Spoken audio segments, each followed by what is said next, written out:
Unacademy. Let's crack it. नमस्कार दोस्तों, जय हिंद। मैं निपुण आलम बैन आप सबका अनअकैडमी में स्वागत करता हूं। दोस्तों, हम जो इस वीडियो में बात करेंगे वो बात करेंगे चेक एंड बैलेंस सिस्टम की।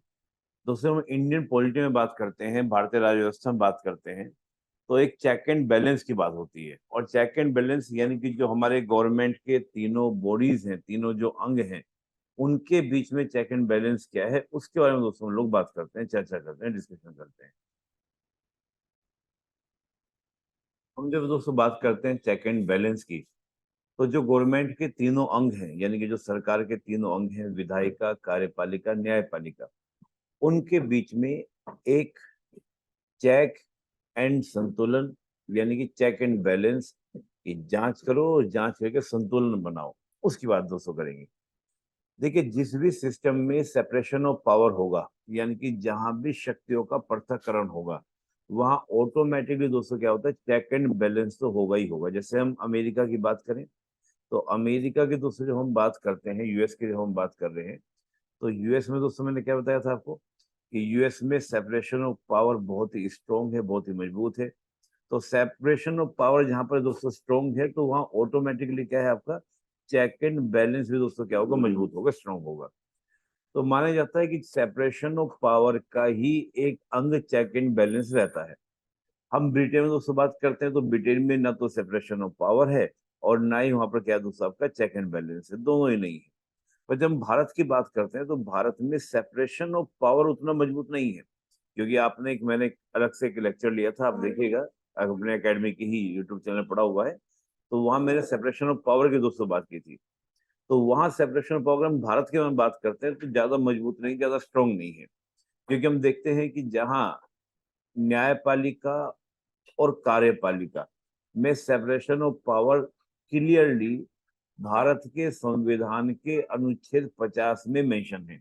लेकिन वही विधायिका और हम बात करें कार्यपालिका के बीच में, यहाँ कोई सेपरेशन ऑफ पावर नहीं है, बल्कि क्या है, एक समन्वय, कोऑर्डिनेशन है। और वही हम देखते हैं दोस्तों, विधायिका और न्यायपालिका के अंदर भी अगर हम बात करें, तो क्लियरली मेंशन नहीं है। हाँ, कुछ आर्टिकल्स हैं जहां से आपको देखने को मिलता है सेपरेशन ऑफ पावर। तो भारत के बारे में कहा जाता है कि भारत में सेपरेशन ऑफ पावर उतना मजबूत नहीं है, लेकिन चेक एंड बैलेंस हमारे यहाँ दोस्तों काफी मजबूत है, काफी स्ट्रॉन्ग है। यानी कि अगर हम चेक एंड बैलेंस की भारत के संदर्भ में दोस्तों बात करते हैं, तो that is very strong in Indian system. उसका दोस्तों कारण ये है कि हमने जो व्यवस्था बनाई, उस व्यवस्था में हमारी सोच यही थी कि हम एक ऐसा सिस्टम बनाए ताकि सरकार के जो तीनों अंग हैं, वो कभी भी अपनी मर्यादाओं का पालन कर, मतलब मर्यादाओं का उल्लंघन न करें, अपनी मर्यादाओं में, अपनी लिमिटेशंस में रह के काम करें। और जो हमारे संविधान का उद्देश्य है, वो उद्देश्य है सोशल जस्टिस, सामाजिक न्याय को करना, उसको दुरुस्त तरीके से कर पाए। तो इसके लिए दोस्तों हमने क्या किया, चेक एंड बैलेंस को दोस्तों अपने यहाँ पर बहुत स्ट्रॉन्ग तरीके से अपनाया। अगर हम चेक एंड बैलेंस की दोस्तों भारत में दोस्तों बात करते हैं, तो आप देखेंगे judiciary control over the legislature and executive, यानी कि हमारी जो न्यायपालिका है, वो न्यायपालिका दोस्तों क्या करती है, कंट्रोल करती है किसको, लेजिस्लेचर को भी और आपका एग्जीक्यूटिव बॉडी को भी, दोनों को दोस्तों नियंत्रण करती है। कैसे हम बात करें कि देखिए, अगर जुडिशियल दोस्तों क्या करती है कि जितने अमेंडमेंट्स होते हैं, अमेंडमेंट्स को क्या कर सकती है दोस्तों, जुडिशियल रिव्यू कर सकती है। अब हम जानते हैं कि जितने भी अमेंडमेंट होंगे, वो किया तो जाता है लेजिस्लेचर के द्वारा, लेकिन वो इनिशिएट किए जाते हैं, यानी कि उनकी शुरुआत की जाती है, वो शुरुआत की जाती है हमेशा एग्जीक्यूटिव बॉडी के द्वारा। तो जो वो अमेंडमेंट सरकार के द्वारा हुआ, जैसे हम बात करें 99वां संविधान संशोधन, जो एक राष्ट्रीय न्यायिक नियुक्ति आयोग के दोस्तों क्या करता है, स्टेब्लिशमेंट करता था, उसको रिव्यू करके उन्होंने क्या कर दिया, जीरो कर दिया। और भी बहुत सारे हम बात करें तो ऐसे अमेंडमेंट थे जिसको न्यायपालिका के द्वारा क्या कर दिया गया, शून्य करार कर दिया गया। तो उसी संदर्भ में बात कर रहा हूँ कि हमारी जो न्यायपालिका क्या कर सकती है, जुडिशियल रिव्यू करके विधायिका और कार्यपालिका के साथ एक चेक एंड बैलेंस को स्टैब्लिश करती है। इधर आप दोस्तों देखें तो legislature control over the executive, यानी कि जो हमारी विधायिका विधायिका भी क्या करती है दोस्तों, कार्यपालिका को कंट्रोल करती है। वो कंट्रोल कैसे करती है, जैसे no confidence motion on the executive, यानी कि जो हमारी विधायिका है दोस्तों, यानी कि जो हमारी संसद है, संसद में हम लोकसभा की बात करें, तो लोकसभा अविश्वास प्रस्ताव ला सकती है किसके ऊपर, कार्यपालिका के ऊपर, यानी कि प्रधानमंत्री जी के ऊपर और आपका मंत्रिपरिषद के ऊपर। तो ये कंट्रोल करना हुआ। जो ऑर्डिनेंस दोस्तों कार्यपालिका के द्वारा यानी कि प्रेसिडेंट के द्वारा जो पास किया जाता है, उस ऑर्डिनेंस को भी दोस्तों क्या होता है, लेजिस्लेचर जब पास करता है तभी वो लागू होता है। यस और नो? तब तक हो सकता है जब तक सेशन नहीं चल रहा हो, लेकिन जब सत्र शुरू होता है तो लोकसभा की पहली बैठक से 6 सप्ताह के भीतर पास कराना होता है। अगर वो पास नहीं हुआ तो वह शून्य हो जाएगा, जीरो हो जाएगा। अभी दोस्तों अभी के रिसेंट में एग्जाम्पल बात करें, दिल्ली सर्विस बिल।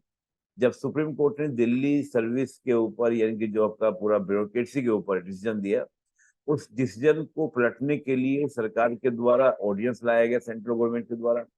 उस ऑर्डिनेंस को दोस्तों लोकसभा राज्यसभा से पास कराया गया दिल्ली सर्विस एक्ट के नाम से। तो ये दोस्तों क्या आपका इस तरह से कंट्रोल आप देखेंगे, तो यानी कि लेजिस्लेचर क्या करेगा, ऑर्डिनेंस को पास करेगा।